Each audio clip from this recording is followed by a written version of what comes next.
Hello, this is the Extraordinary Rain Man because my opinion is just that interesting. You with... My name is Richard. I am an inspiring film critic from the Chicago area. And today we're here to talk about Green Lantern. Okay, I'll go first. Now, I would like to consider myself a Green Lantern fan. I like the idea of the Green Lantern. I like the fact that he, is a normal guy that has this ring that is powered by his imagination. After reading some of his books, I realized this guy can really hold his own in a movie. And then when they announced it, I thought, fantastic. Then they announced Martin Campbell is going to direct it, the guy who directed, The Mask of Zorro and Casino Royale. As time got closer and trailers started getting released, everything just piled up for everything great. Directed towards this is going to be great. It could do no wrong. A lot of people complained about the first trailer. I thought the first trailer looked really cool.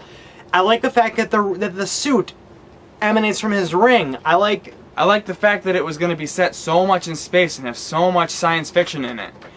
And then the reviews started coming out. And I heard really mixed things. I heard people say it was dumb fun. I heard people say it was terrible. I would have to side with the people who say it was terrible. During the whole time sitting in that theater, I wanted it to end. What kills it is how much time it spends not with the story. Within the first 10 minutes, I was trying my hardest to get into the mythology of it, and when me and him, who are as geeky as they come, cannot get into it, there's a problem. Yeah. It's not even the fact that the mythology is bad up, it's how little they spend. After establishing the fact that Parallax escapes, they cut to Earth with Hal Jordan, and they go off in like subplot city. They introduce his girlfriend, and since they introduce his nephew who never comes into play again, they have him crash a plane, which that whole thing doesn't actually pay off into anything.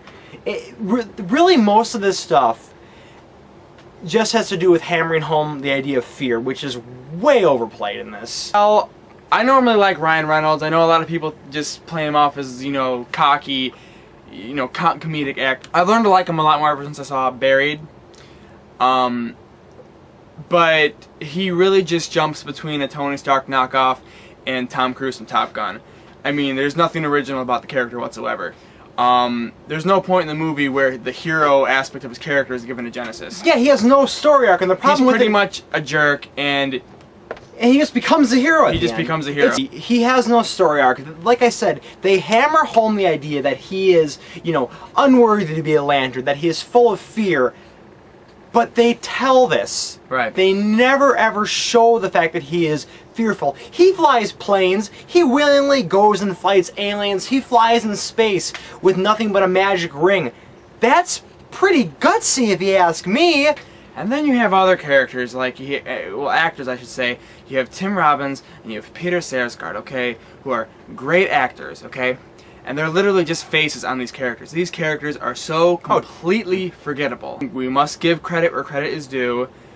Mark Strong as Sinestro. Mark Strong as Sinestro. There's, every once in a while, there comes along a casting choice that just completely blows your mind how perfect it is. This is one of them. There was Professor Xavier.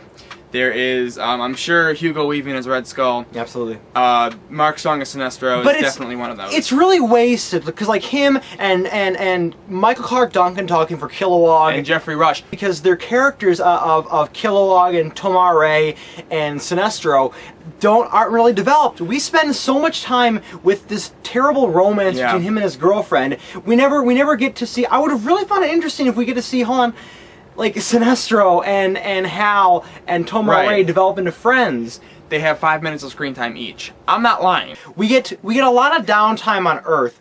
That's fine. Okay, Thor, let me do it. Thor had a lot of downtime on Earth, but when they did, it was funny. There was character development.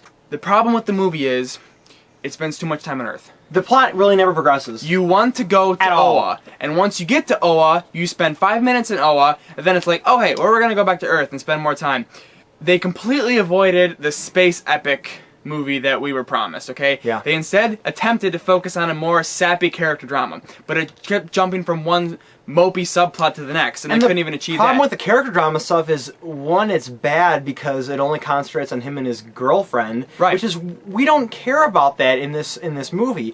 And secondly, everything on Earth is so boring. It's and completely inconsequential. When you but more than inconsequential is how, like I said, boring is. This has got to be one of the most unfunny, dry, soulless movies I've seen. Most of this movie is completely unenjoyable, but there are like sprinkles of, I think, greatness here and there. I'd say there's about 3 full minutes of greatness in this movie. Like the designs of the Lanterns' costumes, I think, are genius. They all look different, and they're all supposed to be generated as what's the word? Constructs of the Lantern's rings, and it's so fascinating to look at it because they pulse with energy. Yeah. They don't look real, but it looks... It looked appropriate. Yeah, that's a good appropriate word. Is a good word. I think when they're flying around, that's like a minute and a half of the greatness that this movie has. Yeah. Because you're getting excited. You're like, okay, they're gonna go battle Parallax all together. But instead, they wanted to focus it on just Hal Jordan's character. Hal Jordan was a dork. They introduce his nephew character early on when they go into subplot Adventure City Land. Subplot. But the thing about it, I think if they would have used the subplot, it actually made his nephew into a subplot, that would have been interesting. It's like, hey, Uncle Hal, have you seen the Green Lantern? Yes, I is. He's pretty cool. Yeah, I bet he's not afraid of anything. There you go. You have a subplot of fear right there. Yeah. The uses of the constructs in this movie, I think, are genius. Like, you have the design action scenes based around a guy who can make stuff appear, and they're really well when they're there. Unlike Thor, which played it safe, they play it less than generic. It's not like the Spirit or Ghost Rider where it's so dumb, it's entertaining. It's trying really earnestly to be serious, but it's melodramatic. Like I said, it's unfunny, and it's not very exciting. It's rushed. It's jumpy. It's just you don't get anything from it. You don't feel any character. You're not excited. You're not scared. You're not nothing. It's like movies are such a visceral medium. It's like you watch something like this and you just wonder, couldn't I make a better movie? Probably. If I had $300 million, could I have made a better movie than these extremely talented people did not? Yeah. It's just sad. Now we're gonna have to wait 10 years till we get another one. But I do hope this movie makes money. I do because too. I want it to have a sequel, and I need these movies to be successful. I'd say if you're interested, wait for it to come out on DVD.